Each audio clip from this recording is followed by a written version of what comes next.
سر ہمارے یہاں عام طور پر عبادات میں لوگ جو ہے وہ بڑی غفلت کا شکار ہوتے ہیں، حالانکہ جب حضور علیہ الصلوۃ والسلام معراج پر تشریف لے گئے تو چند ایسے ہی اعمال پر عذاب کا سلسلہ ملاحظہ فرمایا، تو سر اس پر کچھ روشنی ڈالیں۔ بہت اچھا سوال ہے آپ کا اس حوالے سے، بلکہ میں یہاں تھوڑا سا اضافہ کچھ اس طرح کروں گا کہ عبادات کے علاوہ معاملات کے اندر بھی کچھ ایسی چیزیں ہیں کہ جن پر عذابات کے سلسلے آپ علیہ السلام کو دکھائے گا۔ یہ اصل میں تمثیلی مشاہدات کہلاتے ہیں، ٹھیک ہے؟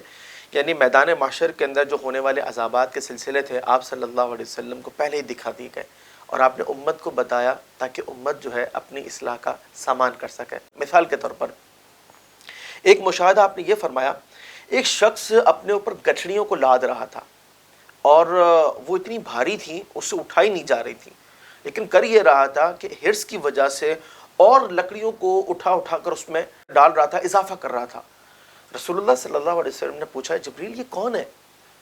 انہوں نے فرمایا کہ یا رسول اللہ صلی اللہ علیہ وسلم یہ آپ کی امت کا وہ فرد ہے جو لوگوں کی امانتیں جمع کرتا ہے اور ادا نہیں کر پاتا کہ ہرس کی وجہ سے اور امانتیں لے لیتا ہے، تو یہ اس پر عذاب ہو رہا ہے۔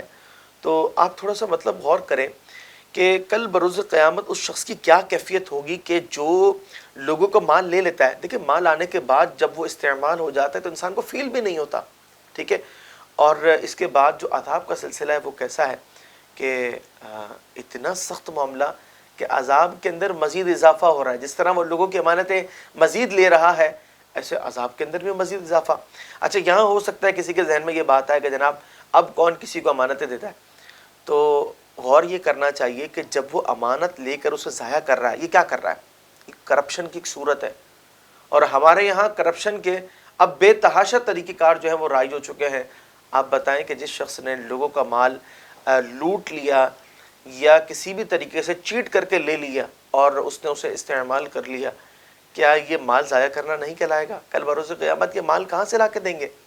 اسی طریقے سے ایک اور آپ علیہ السلام نے مشاہدہ فرمایا، کچھ لوگوں کے سروں کو بھاری پتھروں سے بہت بری طریقے سے کچلا جا رہا تھا۔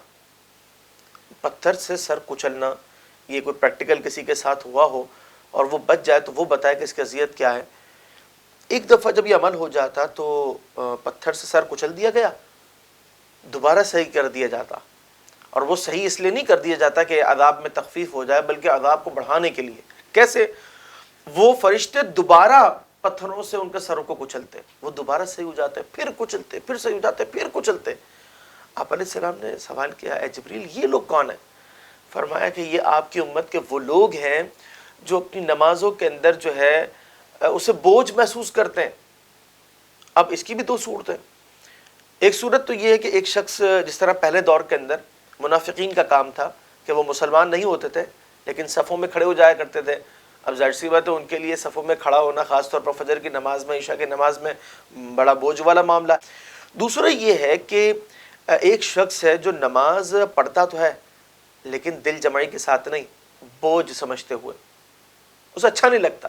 والد صاحب کہہ رہے ہیں کہ جناب نماز پڑھو، اب اسے پڑھنی پڑ رہی ہے، بڑے بھائی کہہ رہے ہیں نماز پڑھو، ادائیگی کرنی ہے، والدہ کہہ رہی ہیں یا دوست کہہ رہے ہیں، لیکن یہ نماز پڑھنا نہیں چاہتے، اور یہ پڑھتے بھی اس طریقے سے ہیں کہ بس یہ سٹارٹ ہوئی اور یہ اینڈ ہو گئی۔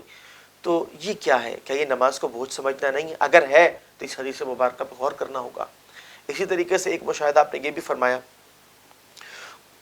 کچھ لوگوں کی شرم گاہیں جو ہیں وہ اس کے چیتھڑے اڑے ہوئے تھے، یعنی انہوں نے کیا ایسا کھایا کہ یہ حال ہوا۔ آپ صلی اللہ علیہ وسلم نے ملاحظہ فرمایا تو وہ زقوم جو کڑوا درخت ہوتا ہے کانٹے دار وہ کھا رہے تھے اور پتھر کھانا شروع ہو گئے۔ آپ صلی اللہ علیہ وسلم نے پوچھا اے جبریل ان کا کیا معاملہ ہے؟ فرمایا کہ یہ آپ کی امت کے وہ لوگ ہیں جو زکوٰۃ نہیں ادا کرتے تھے، یعنی یوں سمجھ لیں کہ زکوٰۃ کا ادا نہ کرنا اور اس مال کو کھا جانا، اپنے استعمال میں لے آنا، یہ معاملہ کل بروز قیامت اس شکل میں ظاہر ہوگا کہ وہ مال گویا کہ اس کڑوے درخت اور پتھروں کی شکل میں ہوگا جو انسان ہڑپ کرے گا، اور جب ہڑپ کر جائے گا تو پھر اس کے بعد جو اس کا حال ہوگا وہ ناقابل بیان ہے، جیسا کہ اس حدیث مبارکہ کے اندر ہے۔ بلکہ سیدنا جبریل علیہ السلام نے مزید فرمایا کہ یا رسول اللہ ان پر ظلم نہیں فرما رہا، یہ خود اپنے آپ پر ظلم کر رہے ہیں۔ یعنی اس کا مطلب یہ کہ آج جو شخص یہ سوچ کر کہ جناب میں ٹیکس اتنا دیتا ہوں میں زکوٰۃ کیسے دوں گا بھائی، اگر زکوٰۃ دوں گا گھر کیسے چلے گا؟ پہلے اپنے گھر کو تو دیکھ لوں، میری اپنی ضرورتیں پوری نہیں ہو رہی۔